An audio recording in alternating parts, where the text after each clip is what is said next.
አቦ ቀለምሲስ ወለነ ጉርጓድ ልዩነ ዮሐንስ ልዑለ ስብከት። ብፁዕ አባታችን አቡነ ኤልያስ የጋሞና አካባቢው ዞኖች የጎፋና ባስኬቶ አህጉረ ስብከት ሊቀ ጳጳስና የቅዱስ ሲኖዶስ አባል፣ ክቡር ስራ አስኪያጃችን ሊቀ ኅሩያን ገሪማ ጌታነህ የሀገረ ስብከታችን ዋና ስራ አስኪያጅ፣ ክቡር መጋቤ ሰናያት ያዕቆብ ደስታ የሀገረ ስብከታችን ዋና ጸሐፊ፣ ክቡር መምህራችን መምህር ዮሐንስ አሻግሬ የሀገረ ስብከታችን ትምህርት ክፍል፣ ክቡር መላከ ልዑል ቃለ ጽድቅ አበጀ ሊቀ ትጉሃን ቀሲስ በለጠ የአድባራቱ ቁጥጥር፣ መላከ ኃይል ቆሞስ አባ ገብረ ማርያም የሁለቱ አድባራት አስተዳዳሪ፣ መላከ ሰላም አባ ወልደ ትንሣኤ ቆሞስ የደብረ ኢዮብና የካቴድራላችን ደብረ መድኃኔዓለም ደብረ መድኃኒት አስተዳዳሪ፣ ሊቀ ጠበብት መሰረት ጋሻው፣ መጋቢያ ይላፍ ኤፍሬም፣ ሊቃውንተ ቤተ ክርስቲያን የየመምሪያ ኃላፊዎች፣ ዲያቆናት፣ የሰንበት ትምህርት ቤት መዘምራን፣ ምእመናንና ምእመናት በአብ በወልድ በመንፈስ ቅዱስ ስም እንደምን አረፈዳችሁ። እግዚአብሔር አምላካችን በቸርነቱ ለዚህ ዕለትና ሰዓት ያደረሰን ስሙ የተመሰገነ ይሁን። በዓልም ስለሆነ ለተወሰኑ ደቂቃዎች የእግዚአብሔርን ቃል እንማማራለን። አምላካችን እግዚአብሔር በመካከላችን ተገኝቶ እንዲያስተምረን እንዲመክረን መልካምና ቅዱስ ፈቃዱ ይሁንልን። ለዚህ ዕለትም እንኳን አደረሰን አደረሰን። ይህ ስፍራ የእግዚአብሔር ቤት ነው ይላል መጽሐፍ ቅዱሳችን ኦሪት ዘፍጥረት ምዕራፍ 28 ላይ ቁጥር 17 ላይ ስናነብ ይህ ስፍራ የእግዚአብሔር ቤት ነው ብሎ ያዕቆብ የተናገረውን ቃል መነሻ አድርገን እንማማራለን። አምላካችን ምስጢር ይግለጽልን። ለንጹሐን መምህራን የገለጠ ይህ ስፍራ የእግዚአብሔር ነው። ከቤርሳቤ ወደ ካራን ሲሄድ ያዕቆብ በፍኖተ ሎዛ የተናገረው ነው።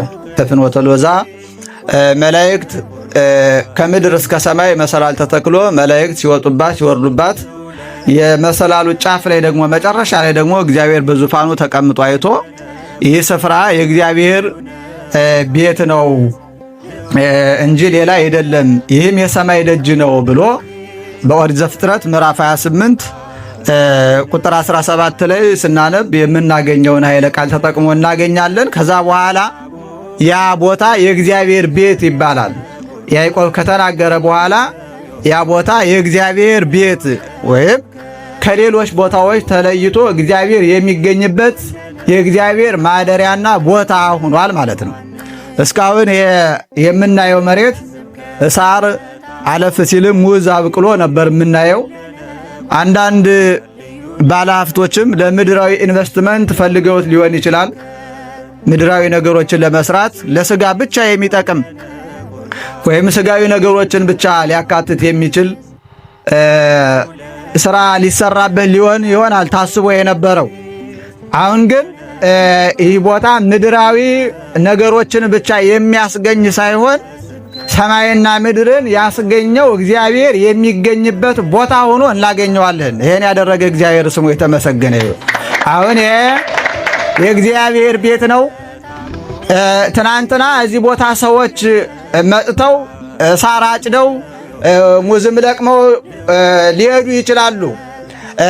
ከዚህ በኋላ ግን ከዚህ የምንመጣው ሰዎች ከዚህ የሚመጡት ሰዎች ምድራዊ ምግብ ሳይሆን ምድራዊም ሰማያዊም ምግብ ምድራዊም ሰማያዊም በረከት በምድርም የተባረከ ሕይወት በሰማይም የተባረከ ሕይወት በምድር በሰማይ ለዘላለም የሚያኖር ምድራዊ ያልሆነ ሰማያዊ መጠጥ ምድራዊ ያልሆነ ነፍስንም ስጋንም የሚቀድስ ምግብ ተመግበውበት የሚሄዱት አምላካችን እገኛለሁ እንዳለው ሰሎሞንን በመጽሐፈ ሳሙኤል ቀዳማዊ ምዕራፍ 9 ላይ ቤተ እግዚአብሔርን ቤተ መቅደሱን ሰርቶ ከጨረሰ በኋላ ዓይኖችም ጆሮዎችም ከዚህ በኋላ በዚህ ቤት ናቸው፣ ከዚህ ቤት አይነቀሉም፣ በዚህ ቦታ እገኛለሁ ብሎ እንደተናገረው አሁን እግዚአብሔር ከዚህ በኋላ በዚህ ቦታ የሚገኝ ሆኖ እናገኘዋለን። በዚህ ቦታ መእተን የምናገኘው እግዚአብሔርን ነው። በዚህ ቦታ ተሳልመን አንሄድም ነበረ ከዚህ በፊት። በዚህ ቦታ እግዚአብሔር የተመሰገነ ይሁን። እግዚአብሔርን ማመስግነን አምልኮ ፈጽመን አይደለም የምንሄደው። ይሄን መሬት አልፈነው ጠቅጥቀነው ነበረ የምንሄድ። ከዚህ በኋላ ግን እግዚአብሔር ቅድም አባታችን ሲያነቡት እንደሰማነው በወንጌል ቤተ ክርስቲያኔን እሰራታለሁ ብሎ ለቅዱስ ጴጥሮስ እንደነገረው አንተ አለት ነህ፣ በአንተ አለትነት ላይ ቤተ ክርስቲያኔን እሰራለሁ ብሎ የተናገረው እግዚአብሔር ዛሬ ጊዜው ደርሶ ሥራ የሚሰራበት ጊዜ ስላለው እግዚአብሔር ሥራዎችን የሚያከናውንበት የሚፈጽምበት ጊዜ ስላለው ጊዜው ደርሶ እግዚአብሔር በዚህ ቦታ የሚገለጥበት እግዚአብሔር በዚህ ቦታ የሚመለክበት የእግዚአብሔር ቤት የሚሆንበት ምዕመናን የሚጽናኑበት ያለቀሰ እንባውን የሚያብስበት ቦታ ሆኖ እግዚአብሔር ዛሬ በብፁዕ አባታችን ባርኮት እናገኘዋለንና ይህን ያደረገ አባታችን እግዚአብሔር ስሙ የተመሰገነ ይሁን። የፈውስና የበረከት ቦታ ነው። ከዚህ በኋላ በዚህ ምድራዊ ጮኸት አይደለም የሚጮህበት፣ ሰማያዊ ዜማ ይዜምበታል። ሰማያዊ ምግብ እንመገብበታለን። ሰማያዊ ሕይወት የምታወርሰን ወንጌል ትነበብበታለች፣ ትተረጎምበታለች። ከዚህ በኋላ በዚህ ቦታ ማኅሌት ይቆምበታል። እግዚአብሔር ይገኝበታል፣ ሰዎች ይገኙበታል። እግዚአብሔርና ሰው ይገናኝበታል።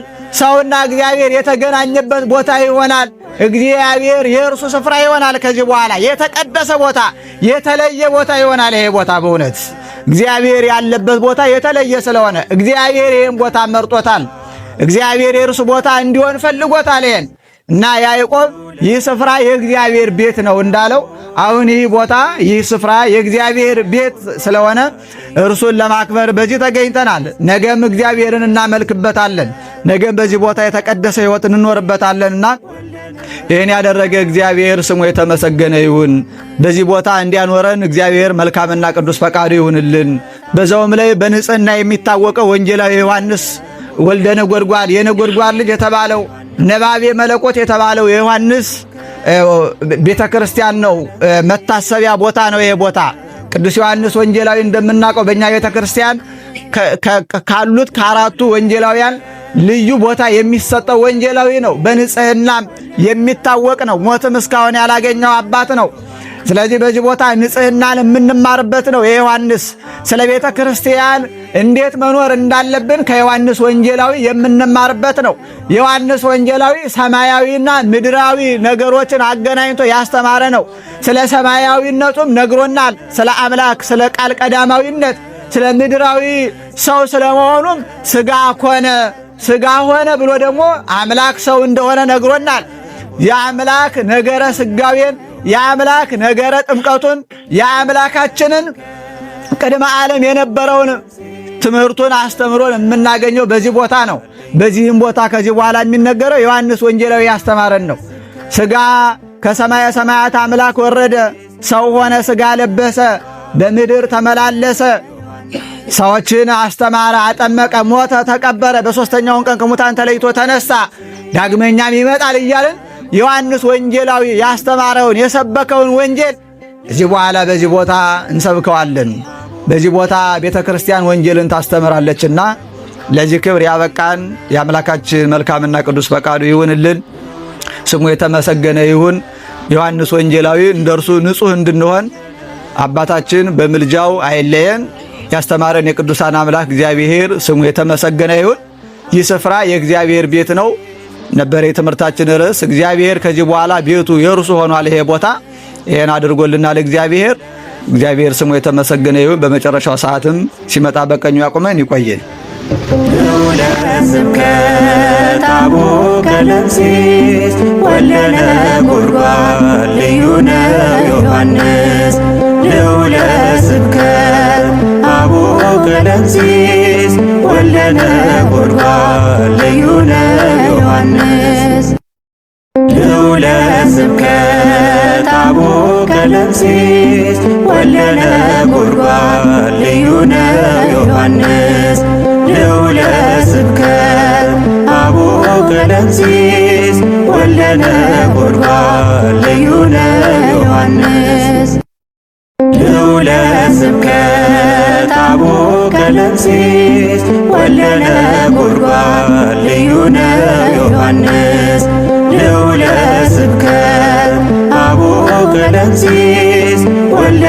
ነጎድጓድ ልዩ ነው ዮሐንስ ልዑለ ስብከት አቡነ ቀለምሲስ